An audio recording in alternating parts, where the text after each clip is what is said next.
ನಮಸ್ಕಾರ ಗೆಳೆಯರೆ, ನೀವೆಲ್ಲ ಕೂಡ ಈಗ ನಿಮ್ಮ ಆಪ್ಷನ್ ಎಂಟ್ರಿನ ಮುಗಿಸ್ಕೊಂಡಿದ್ದೀರಾ. ಸೊ ಒಂದು ಬಾರಿ ರಿಲ್ಯಾಕ್ಸ್ ಆಗಿ ಈ ವಿಡಿಯೋನ ಸಂಪೂರ್ಣವಾಗಿ ನೋಡಿ. ಸೊ ನಿಮ್ಮ ಹಲವಾರು ಡೌಟ್ಗಳು ಏನಪ್ಪ ಅಂದರೆ ಕ್ಲಿಯರ್ ಆಗುತ್ತೆ. ಮುಂದಿನ ಸ್ಟೆಪ್ಗಳು ಏನೇನಿದ್ದಾವೆ, ಮುಂದಿನ ರೌಂಡ್ಗಳಲ್ಲಿ ಯಾವ್ಯಾವ ರೂಲ್ಸ್ಗಳಿದ್ದಾವೆ, ತುಂಬ ಜನ ಯೂಟ್ಯೂಬರ್ಸ್ ಹೇಳಿರೋದನ್ನು ನೀವು ಕೇಳಿರ್ಬೋದು. ಸೆಕೆಂಡ್ ರೌಂಡೇ ನಿಮ್ಮ ಫೈನಲ್ ರೌಂಡ್ ಆಗಿ ಮಾಡ್ಕೊಳ್ಳಿ, ಥರ್ಡ್ ರೌಂಡಿಗೆ ಹೋಗಬೇಡಿ, ಸ್ವಲ್ಪ ಡೇಂಜರ್ ಇದೆ ಅನ್ನೋದೆಲ್ಲ ಹೇಳ್ತಾರೆ. ಬಟ್ ಯಾಕೆ ಆಗಿದೆ ಮತ್ತು ನಾನು ನಿಮಗೆ ಇವತ್ತು ಎಕ್ಸ್ಪ್ಲೇನ್ ಮಾಡ್ತೀನಿ. ನೀವು ಥರ್ಡ್ ರೌಂಡಲ್ಲಿ ಖಂಡಿತವಾಗಿ ಪಾರ್ಟಿಸಿಪೇಟ್ ಮಾಡ್ಬೋದು, ಯಾವುದೇ ರೀತಿಯಾದಂಥ ಡೇಂಜರ್ ಇಲ್ಲದೇ ಇರೋ ರೀತಿ. ಬಟ್ ಕೆಲವೊಂದಿಷ್ಟು ರೂಲ್ಸ್ಗಳನ್ನು ಪಾಲಿಸಬೇಕಾಗತ್ತೆ. ಕೆಲವೊಂದು ಚಾಯ್ಸ್ ನೀಡೋದ್ರಲ್ಲಿ ನೀವು ವಿಚಾರ ಮಾಡಬೇಕಾಗತ್ತೆ ಅಷ್ಟೇ. ಬಟ್ ಈ ಒಂದು ವಿಡಿಯೋನ ನೀವು ಸಂಪೂರ್ಣ ನೋಡಿದಾಗ ಮಾತ್ರ ಅದು ಅರ್ಥ ಆಗುತ್ತೆ ಅಂತ ಹೇಳ್ತಾ ವಿಡಿಯೋಗೆ ಒಂದು ಲೈಕ್ ಮಾಡಿ. ಸೊ ತುಂಬ ಜನರಿಗೆ ಈ ಒಂದು ವಿಡಿಯೋ ತಲುಪಬೇಕು, ಅವರಿಗೂ ಕೂಡ ಅರ್ಥ ಆಗಬೇಕು ಅನ್ನೋ ಒಂದು ಉದ್ದೇಶ. ಸೊ ಶುರು ಮಾಡೋಣ ಹಾಗಾದರೆ ವಿಡಿಯೋನ. ಗೆಳೆಯರೇ, ನೀವು ನೋಡ್ತಾ ಇರೋಂಥದ್ದು ಏನಂದರೆ UG NEET 2026 KEA ಕೊಟ್ಟಿರುವಂಥ ಒಂದು ಬ್ರೋಷರ್ ಇದು. ಸೊ ಇದರಲ್ಲೇ ಏನಪ್ಪ ಅಂದರೆ ನಾನು ಎಕ್ಸ್ಪ್ಲೇನ್ ಮಾಡೋಕ್ಕೆ ಹೊರಟಿರುವಂಥ ಎಲ್ಲ ಪಾಯಿಂಟ್ಸ್ಗಳಿದ್ದಾವೆ.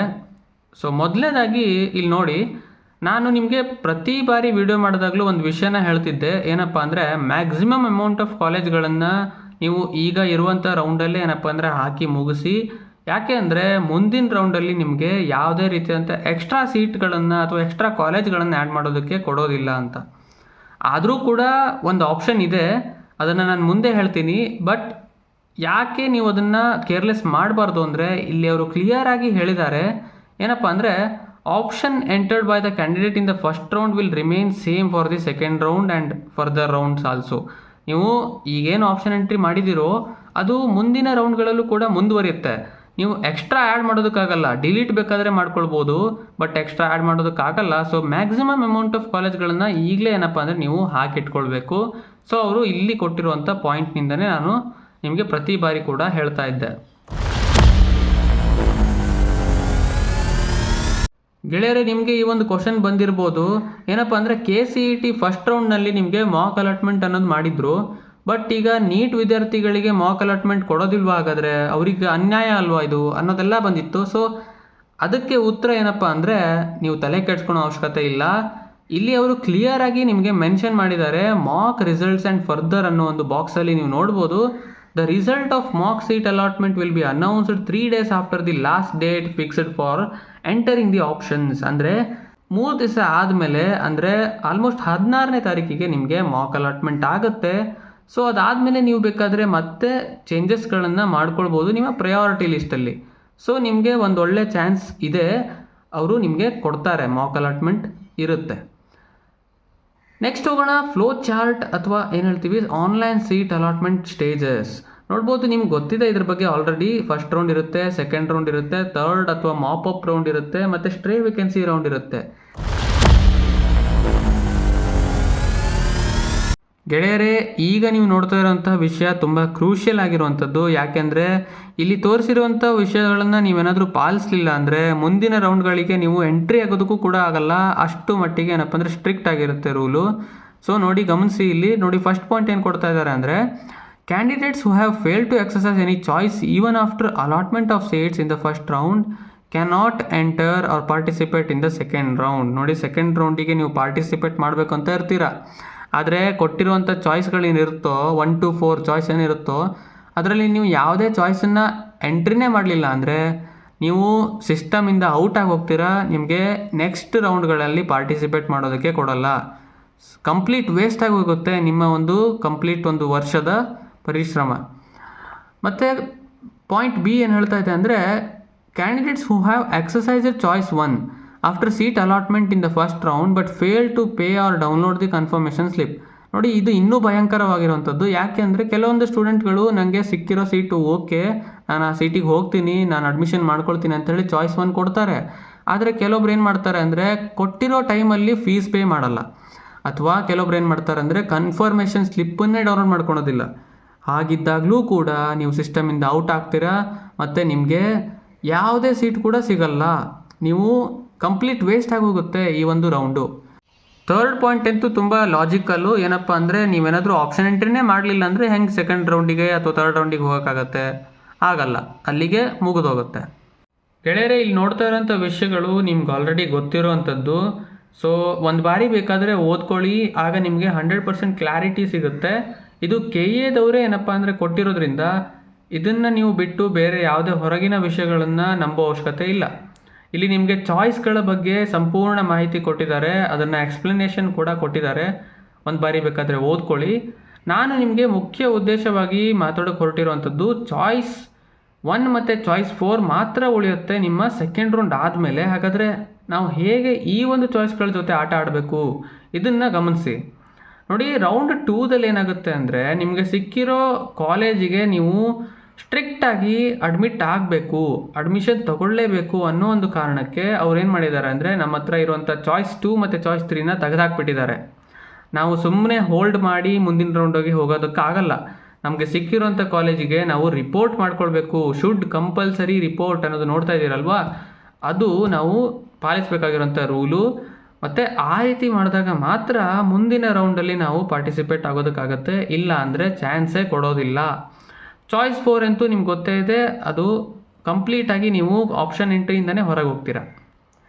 ಸೊ ನಾನೇನು ಹೇಳ್ತೀನಿ ಅಂದರೆ ನೀವು ಚಾಯ್ಸ್ 1ನ್ನೇ ಏನಪ್ಪ ಅಂದರೆ ಸೆಲೆಕ್ಟ್ ಮಾಡ್ತೀರಾ. ಚಾಯ್ಸ್ 1ನ್ನು ಸೆಲೆಕ್ಟ್ ಮಾಡಿದ ಮೇಲೆ ಕಾಲೇಜಿಗೆ ಹೋಗ್ತೀರಾ. ಆದಮೇಲೆ ನೀವು ಪಾರ್ಟಿಸಿಪೇಟ್ ಬೇಕಾದರೆ ಮಾಡ್ಬೋದು. 3rd ರೌಂಡಲ್ಲಿ ನಿಮಗೆ ಇನ್ನೂ ಒಳ್ಳೆ ಕಾಲೇಜ್ ಸಿಗುತ್ತೆ ಅನ್ನೋ ಒಂದು ಕಾನ್ಫಿಡೆನ್ಸ್ ನಿಮಗಿದ್ರೆ ನೀವು ಮಾಡ್ಬೋದು. ಗೆಳೆಯರೇ, ಈಗ ನೋಡಿ ನಮಗೆ ಬೇಕಾಗಿರೋಂಥ ವಿಷಯ ನಮ್ಮ ಎದುರುಗಡೆ ಬಂದಿದೆ. ತುಂಬ ಜನ ಸ್ಟೂಡೆಂಟ್ಗಳಿಗೆ ಇದೊಂದು ಕ್ವಶನ್ಗಳು ತುಂಬ ಸತಿ ಬಂದಿದೆ. ಯಾಕೆ ಅಂದರೆ KEA ಯಾವಾಗ ಈ ಒಂದು ಹೊಸ ರೂಲ್ಗಳನ್ನು ತಂದಿದೆಯೋ, ಸೆಕೆಂಡ್ ರೌಂಡ್ ಆದಮೇಲೆ ಕೇವಲ 2 ಚಾಯ್ಸ್ ಮಾತ್ರ ಇರುತ್ತಂತ ಹೇಳಿದೆಯೋ, ಇಂಥ ಸುಮಾರಷ್ಟು ಕನ್ಫ್ಯೂಷನ್ಗಳು ಬಂದಿತ್ತು. ಅದೇನೆಂದರೆ ಚಾಯ್ಸ್ 1 ಮತ್ತು ಚಾಯ್ಸ್ 4 ಮಾತ್ರ ಇದೆ. ಆಬ್ವಿಯಸ್ಲಿ ಏನಪ್ಪ ಅಂದರೆ ಒಬ್ಬ ಸ್ಟೂಡೆಂಟು ಚಾಯ್ಸ್ 4 ಸೆಲೆಕ್ಟ್ ಮಾಡಿ ಆಪ್ಷನ್ ಎಂಟ್ರಿಯಿಂದನೇ ಹೊರಗೆ ಹೋಗೋದಕ್ಕಂತೂ ಬಯಸಲ್ಲ. ಚಾಯ್ಸ್ 1ನ್ನು ಸೆಲೆಕ್ಟ್ ಮಾಡಲೇಬೇಕು. ಆದರೆ ಇಲ್ಲಿ ನೀವು ಗೊತ್ತಿಲ್ಲದೆ ಇರೋಂಥ ವಿಷಯ ಏನಂದರೆ ಚಾಯ್ಸ್ 1ನ್ನು ಸೆಲೆಕ್ಟ್ ಮಾಡೋದಿಲ್ಲ ಅಂದರೂ ಕೂಡ ನಮಗೆ ಒಂದು ಚಾನ್ಸ್ ಇದೆ. ಅಂದರೆ ನಮಗೆ ಚಾಯ್ಸ್ 1 ಸೆಲೆಕ್ಟ್ ಮಾಡೋ ಅವಶ್ಯಕತೆ ಇಲ್ಲ, ಆದರೆ ಅಲ್ಲಿ ಪೆನಾಲ್ಟಿಯನ್ನು ಪೇ ಮಾಡಬೇಕನ್ನೋದನ್ನು ಅವರು ಕ್ಲಿಯರಾಗಿ ಹೇಳಿದ್ದಾರೆ.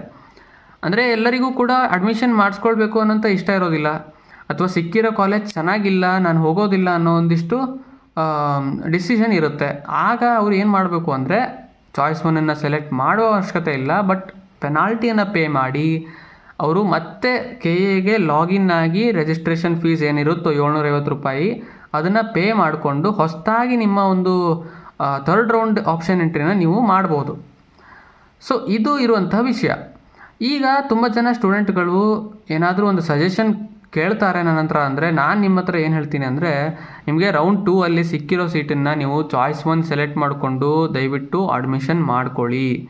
ಇಲ್ಲೇ ಏನಪ್ಪ ಅಂದರೆ ಇರುವಂಥ ಕ್ಯಾಚ್ ಏನಪ್ಪ ಅಂದರೆ, ತುಂಬ ಜನ ಯೂಟ್ಯೂಬರ್ಗಳು ನೀವು ಹೇಳಿರೋದನ್ನು ಕೇಳಿರ್ಬೋದು, 3rd ರೌಂಡಿಗೆ ನೀವು ಎಂಟರ್ ಆಗೋದಕ್ಕೆ ಹೋಗಬೇಡಿ ಅಥವಾ ತುಂಬ ಡೇಂಜರಸ್ ಅದು ಅಂತೇಳಿ. ಯಾಕೆ ಅಂದರೆ ನೀವೇನಾದರೂ ಚಾಯ್ಸ್ 1 ಸೆಲೆಕ್ಟ್ ಮಾಡ್ಕೊಳ್ಳದೆ ಪೆನಾಲ್ಟಿಯನ್ನು ಪೇ ಮಾಡಿ ಕೇವಲ 3rd ರೌಂಡಿಗೆ ನಾನೀಗ ಡೈರೆಕ್ಟಾಗಿ ಹೋಗ್ತೀನಿ ಅಂತ ಹೇಳಿ ಹೋದರೆ ಆಗ ನಿಮ್ಗೇನಾದರೂ ಸೀಟ್ ಸಿಗಲಿಲ್ಲ ಅಂದ್ಕೊಳ್ಳಿ, ಆಗೇನು ಮಾಡ್ತೀರಾ? ನೀವು 1 ವರ್ಷ ಪಟ್ಟಂಥ ಪ್ರತಿಯೊಂದು ಪರಿಶ್ರಮ ಕೂಡ ವೇಸ್ಟ್ ಆಗುತ್ತೆ, ನಿಮಗೆ ಯಾವ ಸೀಟು ಕೂಡ ಕೈಯಲ್ಲಿರೋದಿಲ್ಲ. ಅದ್ರ ಬದಲು ಚಾಯ್ಸ್ 1ನ್ನು ಸೆಲೆಕ್ಟ್ ಮಾಡಿ ಅಡ್ಮಿಷನ್ ತಗೊಂಡ್ರೆ ಅಟ್ಲೀಸ್ಟ್ ನಿಮ್ಮ ಹತ್ರ ಒಂದು ಬ್ಯಾಕಪ್ ಕಾಲೇಜು ನಿಮ್ಮ ಕೈಯಲ್ಲೇ ಇರುತ್ತೆ. ಅಕಸ್ಮಾತ್ ಒಂದು ವೇಳೆ ನಿಮಗೆ 3rd ರೌಂಡಲ್ಲಿ ಸೀಟ್ ಸಿಗಲಿಲ್ಲ ಅಂದ ಕಾಲಕ್ಕೆ. ಸೊ ಅದು ನಾನು ನಿಮ್ಗೆ ಕೊಡ್ತಾ ಇರೋಂಥ ಸಜೆಷನ್ನು.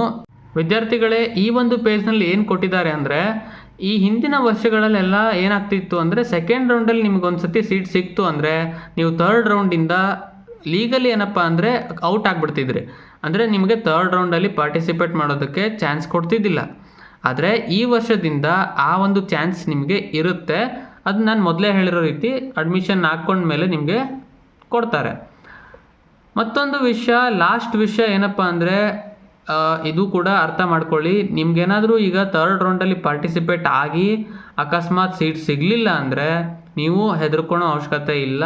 ಆಗ ಕೂಡ ನೀವು ಸೇಫೇ ಇರ್ತೀರ. ಯಾಕೆ ಅಂದರೆ ನಾನು ಹೇಳಿರೋ ರೀತಿ ನೀವೇನಾದರೂ ಚಾಯ್ಸ್ 1ನ್ನು ಸೆಲೆಕ್ಟ್ ಮಾಡಿಕೊಂಡು ಅಡ್ಮಿಷನ್ ತಗೊಂಡ್ರೆ ನಿಮ್ಮ ಕೈಯಲ್ಲಿ ಇರುವಂಥ ಸೀಟು ಎಲ್ಲೂ ಹೋಗೋದಿಲ್ಲ, ಅದು ನಿಮ್ಮ ಹತ್ರ ಸೇಫಾಗಿ ಇರುತ್ತೆ. ಬಟ್ ಯಾರು ಚಾಯ್ಸ್ 1ನ್ನು ರಿಜೆಕ್ಟ್ ಮಾಡಿ ಪೆನಾಲ್ಟಿ ತುಂಬಿ 3rd ರೌಂಡಲ್ಲಿ ಪಾರ್ಟಿಸಿಪೇಟ್ ಮಾಡ್ತಾರೋ ಅವರೇ ಏನಪ್ಪ ಅಂದರೆ ನಿಜವಾದ ಪ್ರಾಬ್ಲಮಲ್ಲಿ ಸಿಲುಕಾಕೊಳ್ಳೋವಂಥವ್ರು. ಮತ್ತು ಲಾಸ್ಟ್ಲಿ ಇನ್ನೊಂದು ವಿಷಯ ಏನು ಹೇಳ್ತಾ ಇದ್ದೀನಿ ಅಂದರೆ, 3rd ರೌಂಡಲ್ಲಿ ನಿಮಗೆ ಸೀಟ್ ಸಿಕ್ಕ ಮೇಲೂ ಕೂಡ ನೀವು ಅದಕ್ಕೆ ಹೋಗೋದಕ್ಕೆ ಬಯಸ್ತಾ ಇಲ್ಲ ಅಂದರೆ ನಿಮಗೆ FIR ಆಗುತ್ತೆ. ಸೊ ಇದನ್ನು ತಲೆಯಲ್ಲಿಟ್ಕೊಳ್ಳಿ, ಇದು ನಿಜವಾದಂತಹ ಸುದ್ದಿ. ಗೆಳೆಯರೇ, ನಿಮಗಿದ್ದಂಥ ಎಲ್ಲ ಡೌಟ್ಗಳು ಕೂಡ ಸಾಲ್ವ್ ಆಗಿದೆ ಅಂತ ಅಂದ್ಕೊಂಡಿದ್ದೀನಿ. ಇನ್ನೂ ಕೂಡ ಏನಾದರೂ ಡೌಟ್ಗಳಿದ್ದರೆ ನೀಟ್ ಆಪ್ಷನ್ ಎಂಟ್ರಿ ಬಗ್ಗೆ ಅಥವಾ ಕೌನ್ಸ್ಲಿಂಗಿನ ಬಗ್ಗೆ ದಯವಿಟ್ಟು ನೀವು ಕಮೆಂಟ್ನಲ್ಲಿ ತಿಳಿಸ್ಬೋದು. ನಾನು ಅದಕ್ಕೆ ರಿಪ್ಲೈ ಕೊಡೋದಕ್ಕೆ ಪ್ರಯತ್ನ ಮಾಡ್ತೀನಿ. ನೀವು ಈ ಒಂದು ವಿಡಿಯೋನ ತುಂಬ ಜನರಿಗೆ ಶೇರ್ ಮಾಡಿ, ಸೊ ಅವರಿಗೂ ಕೂಡ ಆಗಿರುವಂತಹ ಚೇಂಜಸ್ಗಳ ಬಗ್ಗೆ ಅರಿವಾಗಲಿ ಮತ್ತು ತಪ್ಪುಗಳಿಂದ ಸಿಲುಕಾಕೊಳ್ಳೋದ್ಕಿಂತ ಅವರು ಕೂಡ ಬಚಾವಾಗ್ಬೋದು. ಮತ್ತು ಈ ಒಂದು ವಿಡಿಯೋಗೆ ಲೈಕ್ ಮಾಡಿ. ಸೊ ಮುಂದಿನ ವಿಡಿಯೋಗಳ ಜೊತೆಗೆ ನಾನು ಮತ್ತೆ ಬರ್ತೀನಿ. ಚಾನಲ್ನ ಸಬ್ಸ್ಕ್ರೈಬ್ ಮಾಡ್ಕೊಳ್ಳಿ. ಸೊ ಹೊಸ ಅಪ್ಡೇಟ್ಗಳು ನಿಮಗೆ ಮೊದಲು ಸಿಗ್ತವೆ. ಸೊ ಧನ್ಯವಾದಗಳು.